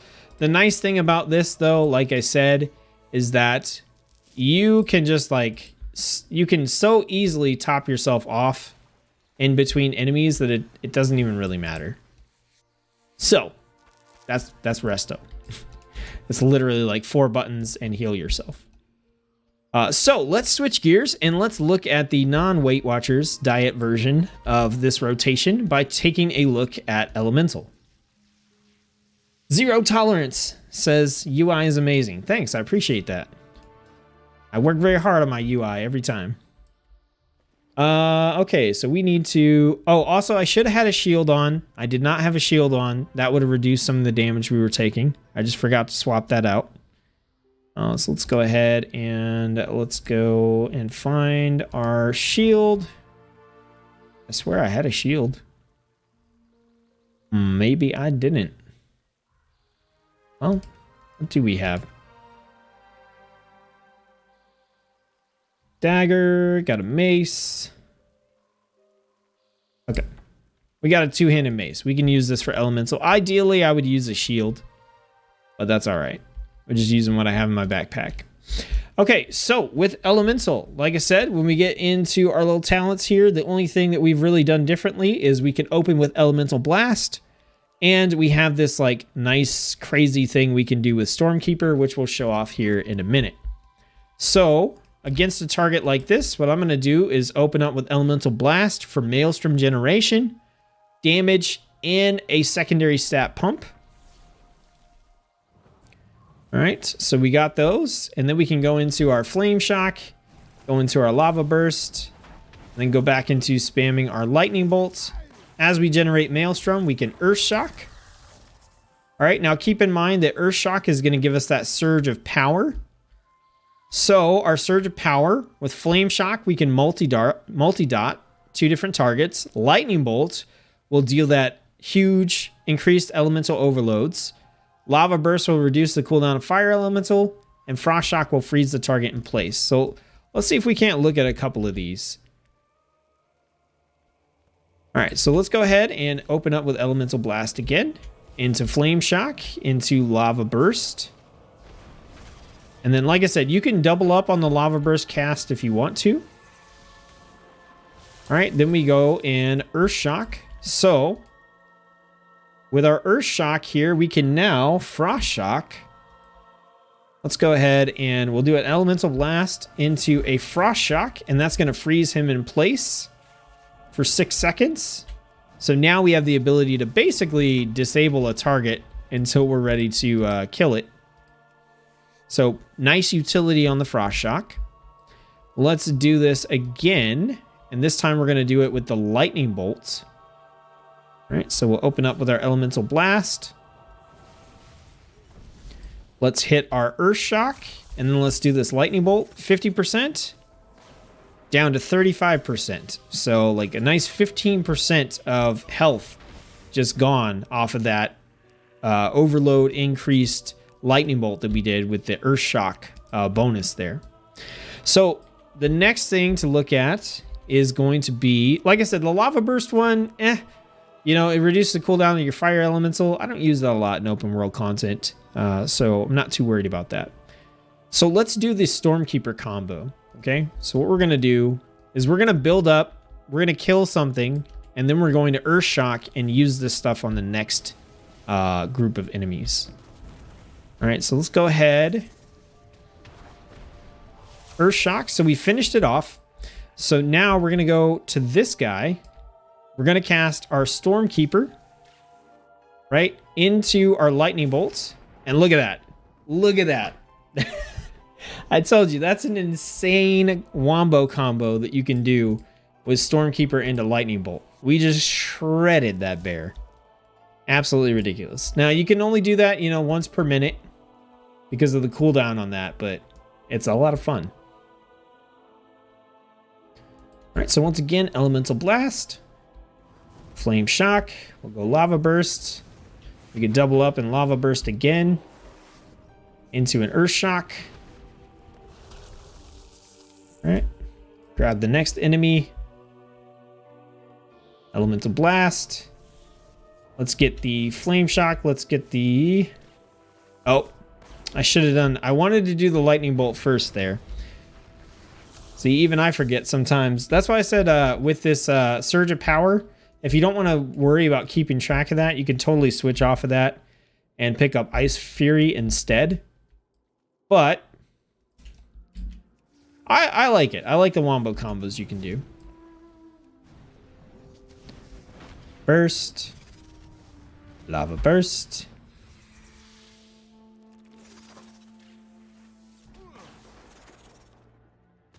And where's my Maelstrom at?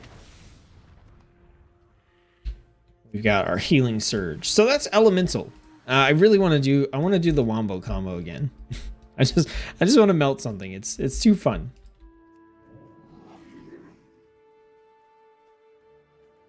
So we're going to do the Wombo combo one more time, and then we'll show off Enhancement. All right, let's go.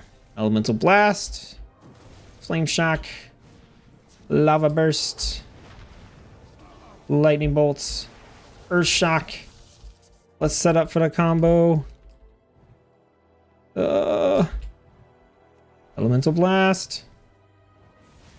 Stormkeeper, Lightning Bolts. We didn't get as many echoes that time. Still pretty fun though. Still pretty fun. To use the add-on Zygor Guide. No. I'm not sure what that is. Oh wait, is that the questing and leveling one? Or am I thinking it's something else? I know there's Azeroth autopilot, but I thought there was another one too. All right, let's switch over to Enhancements. Quest Helper. I don't know, I'll look it up real quick while I'm switching.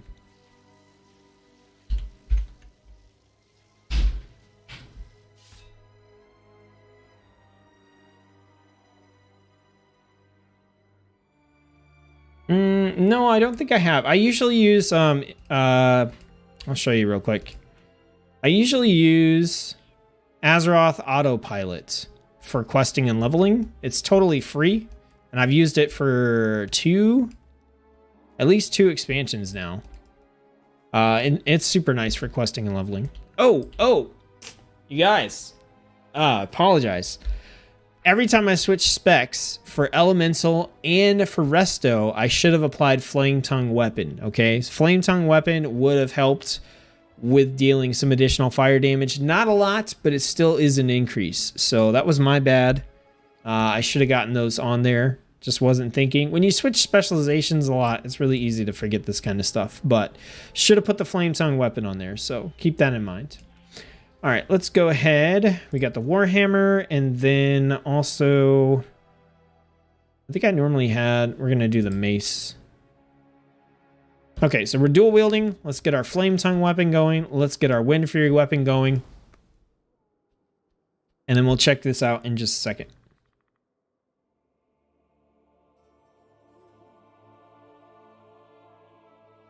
Is there an add-on that tells you what gear stats are the best if you got a reward?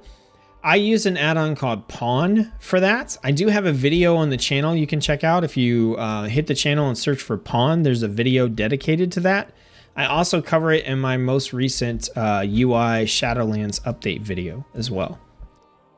But it's Pawn, like pawn shop. Okay, so for enhancements, taking a look at our talent build real quick. Like I said, we're mainly just trying to proc a ton of Storm Strikes, right? So we have Feral Lunge for engage. We have Sundering as like a situational ability. We don't need to use this on every enemy. We can't use it on every enemy. Same thing with Earth and Spike. It's not really worth using this on every single enemy, but just pick a big one with a lot of health, throw it on that thing. But what we are going to do is we are going to engage. We can do that with Feral Lunge. That's the main way we're going to engage, is with Feral Lunge most of the time, or just run up as a Ghost Wolf or whatever. And we want to hit Storm Strike, then Flame Shock, then Lava Lash. That's the order, like basically every single time. Storm Strike, Flame Shock, Lava Lash, then whatever else we want to try and proc resets on Storm Strike. Okay, which is going to be like Earth and Spike. If we have Maelstrom stacks, it'll be Lightning Bolt. You will literally cast Crash Lightning just to try to proc your Storm Strike if you need to, even if you're just fighting one target. The important thing to keep in mind is that we want to have our Wind Fury totem down wherever we are fighting, right? So we want to have this buff. Okay, so what we'll do is we will do our Feral Lunge to engage. We're going to Storm Strike, Flame Shock, Lava Lash, Crash Lightning. Okay, and then we are back on our Storm Strike again. Now we have 5 Maelstrom stacks. When we do, it should light up our spells. But with 5 stacks, we'll be able to cast our Lightning Bolt for free with increased damage. You can see it did about 20% of health. And then Storm Strike, Flame Shock, Lava Lash, Crash Lightning. We're at 2, 3, 4 stacks. So you can see, like, we don't even stack up enough Maelstrom stacks on, like, some of these types of mobs to actually get the 100% like instant cast and everything on your ability. Now, if we have those and we want to use them in between things, like right now, they're probably going to drop off. We can just do a healing surge and like top ourselves off.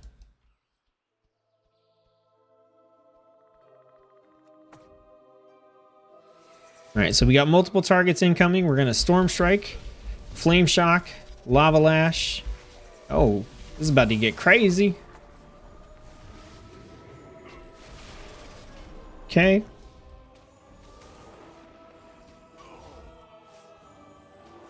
Okay, we don't have the bonus. All right, we got 5 stacks. We're going to use it on a healing surge for ourselves. All right, we're going to boost that. Storm Strike again. Got enough for a healing surge. We're going to use it. Storm Strike. Storm Strike. We got that proc again. That's nice. So, I mean, that got a little crazier than intended, but as you can see, I just kind of switched gears there to doing the heal instead of using the lightning bolt to kill stuff. And also, as you can tell, our healing surge does like nothing. That healed me for 8% of my health. So, like, healing surge is pretty garbage for healing. So you want to make sure you have that healing stream totem.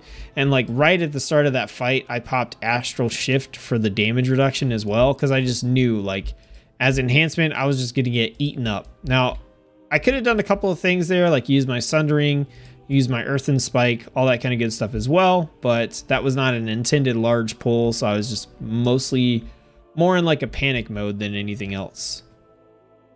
All right. So, Storm Strike, Flame Shock, Lava Lash. We got the full lightning, Storm Strike. We got a proc like right away. Now we have 3 stacks, so we can still cast in between things if we want to. You don't have to wait for 5 stacks. Just if you're in the middle of combat, it's better to wait for those stacks. So we also have the option to cast our Earthen Spike and get that increased damage done there as well, if we need it, but we can only do that every 20 seconds.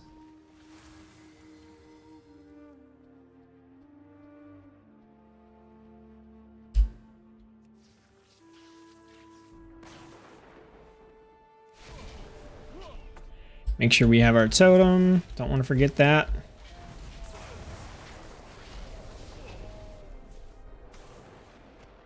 So, I mean, enhancement is better than it was on beta. It's just like, it's nothing too crazy. And this is one of the few like specializations where I feel like you need good gear. Like, you need gear with the right stats and everything in order for this to feel good. Like, this isn't going to feel as good as some of the other specializations do, even when they don't have anything going on. So I don't know. I'm still going to level with it. I'm still going to have a good time. I'm still going to have fun. But I just think that I think it still needs work. If I'm just honestly speaking, as someone who has played a lot of enhancements in the past and really enjoys enhancements, I just think it still needs a lot of work. It needs a lot of love, and maybe it'll get that way. Or maybe the Covenant ability or something like that will do the trick. Spice it up enough. But yeah, that's the general flow for enhancements. Like I said, make sure that you keep your Wind Fury totem close. Get those Maelstrom weapon stacks. Use those either on lightning bolts. Use them on your heal. All that kind of good stuff. So, Sundered. Look at that. Too good. Too good. Sundered is it's too cool.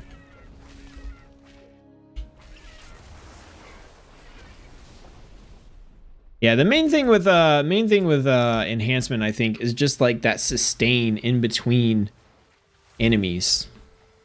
But you don't spend your mana on like hardly anything else that matters aside from healing. Like your mana costs are so low on your other abilities that you can just sort of like spam those.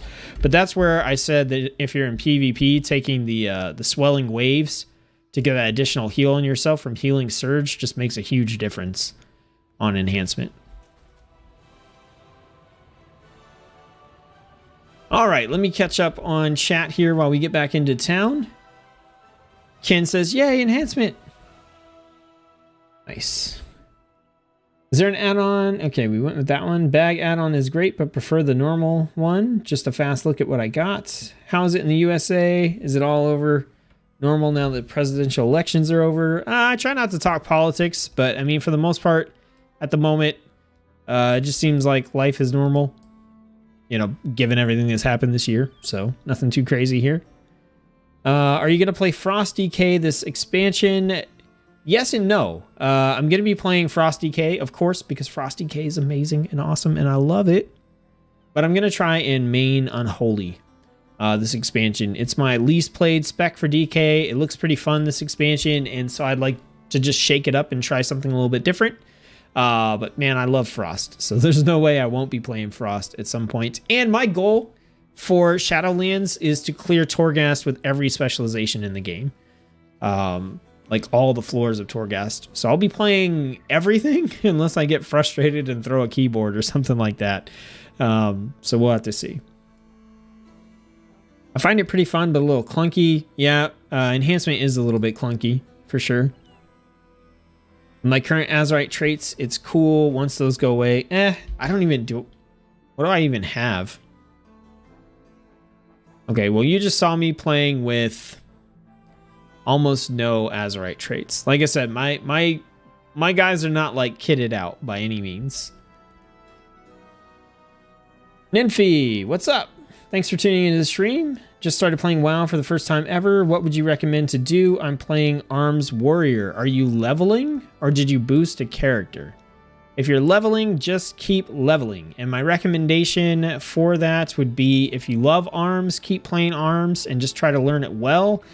Or alternatively, you know, do like 15, 20 levels Arms and then do 15, 20 levels as Fury, 15, 20 as Prot. Just kind of, you know, get a feel for things. Get some variety out there. Generally speaking, your fastest way to level is going to be through questing. Now that the big bonus is gone, we do have like the anniversary bonus going on. But yeah, I would try to get to 50 as fast as possible and see if you can do some of the pre-patch events to get some nice catch-up gear. So I'll probably put a video out on that sometime next week. Is Lava Burst nerfed? I cannot instant cast it anymore. No, Lava Burst still works correctly. Just the instant cast is coming from a... it's coming from a passive. It's not a guarantee to instant cast. So now your Lava Burst... So Lava Surge, your Flame Shock damage over time has a 15% chance to reset the remaining cooldown on Lava Burst. So you have to have Flame Shock up. And if you have Flame Shock up on multiple targets, it increases the chance that you'll get it because you're doing more damage over time in the same window, if that makes sense. You know, if you have Flame Shock on 3 different targets, then you're getting 3 ticks at a time, and each of those has a 15% chance. So you can still get the instant cast Lava Bursts. Elmar, great stream, keep it up. Greetings from the Kingdom of the Netherlands. Thanks, appreciate it. 35 right now, slowly getting there. Yeah, just keep grinding it out and get to 50. If you can get to 50 within the next week, then you can snag yourself a pretty sweet weapon, like high item level weapon from the world boss and the pre-patch. And there's also a lot of catch-up gear and stuff that you can do. So If you can get that grind done, then you can gear yourself up pretty well for Shadowlands, at least on one character. So, and then after that, you're going to be into Shadowlands, and you'll be able to figure it out, hopefully. For hybrid classes, Resto, Shaman, Balance, can one level as the DPS class and still get gear for heals? Yes. I want to play Holy Paladin, but I think if I dungeon raid as Shadow... Oh, you want to play Holy Priest. If you dungeon raid as Shadow, I won't get gear for Holy. Okay, so one, Holy Priest is perfectly fine to play and level as if you want to. I haven't done the videos on that one yet, but Priest got some nice baseline spells in their kit. So if you wanted to level as Holy, like in the open world, questing and leveling, totally viable to do that on a Priest now. So you could just level as that if you want and then not worry about it. You could do dungeons, you could do questing, leveling, everything is Holy. If you didn't want to, if you wanted to do your quests and stuff as Shadow, but still get gear for Holy, one, your quest rewards, you know, you can just pick whatever you want from those. But if you go into a dungeon as Shadow and you want to get gear for Holy, then you can right click on your portrait and you could change your loot specialization to the specialization that you want to get gear for. So if you're playing as, like right now, I am Elemental. If I wanted to get gear for Enhancement while playing Elemental, I would just hit Enhancement, and now the gear that drops would be geared for Enhancement. So you can use that. But honestly, I wouldn't even worry about that until you're like 1 to 2 levels from cap, because you're going to replace a lot of the gear that you get anyway. So you might as well get gear that benefits what you're trying to do at the time. So if you're like level 52 playing Shadow to level up, then you might as well just keep getting gear for Shadow until you're like level 58 or 59. And then you can worry about, you know, running some dungeons and getting some initial pieces of like holy gear that you would use at level 60. But like I said, Holy Priest, totally viable for leveling in open world content and stuff. They got some nice abilities baseline.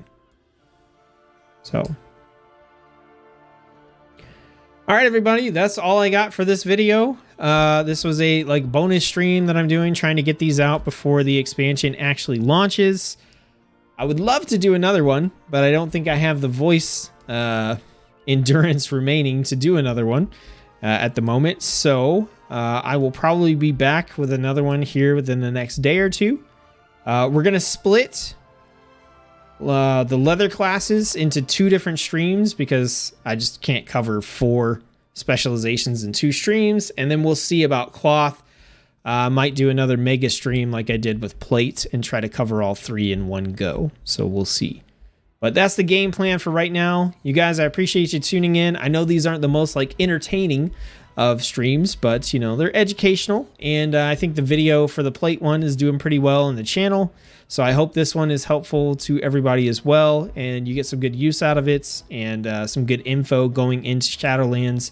You know, if you want to get out there and quest and level pretty effectively with a little bit of insights, you know, what I could give you in this limited amount of time that, you know, I'm able to put in here for this. So hope you're looking forward to the other streams. And just to reconfirm here, Hunter, I'm playing Marksmanship. That's going to be my main spec for Hunter. And then Shaman, it's going to be Enhancements. Hunter's pretty high up on my list of things I want to level initially in Shadowlands. Shaman is not. So Shaman is going to be something I get around to later on. For multiple reasons. Their stuff in Torghast is not overly exciting, and that's what I'm really pumped to play, is Torghast. So that has some effect, some influence on it. Sachin, I have a regularly scheduled WoW live stream every Tuesday at 8:30 p.m. US Central Time. So that's my normal stream time. That's every week, every Tuesday, 8:30 p.m.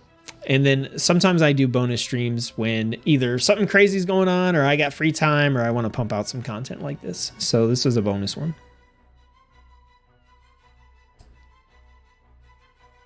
But I'm off until Sunday, so we'll see. We'll see.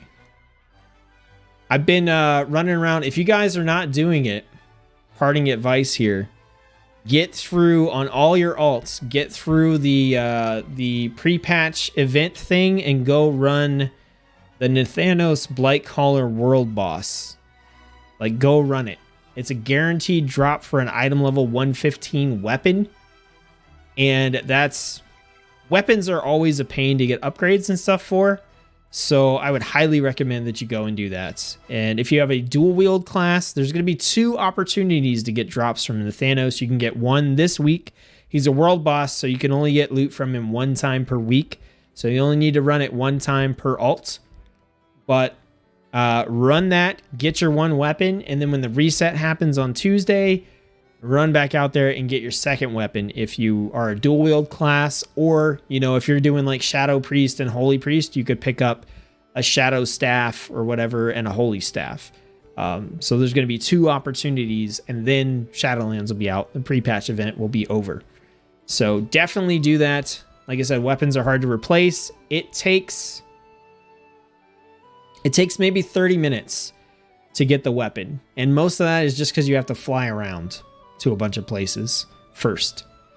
The actual stuff you have to do at most of those locations is just literally talk to someone. You got to kill like 10 or 12 enemies at one spot, and then you go and you kill Nathanos. So definitely recommend that you do that if you haven't done it yet.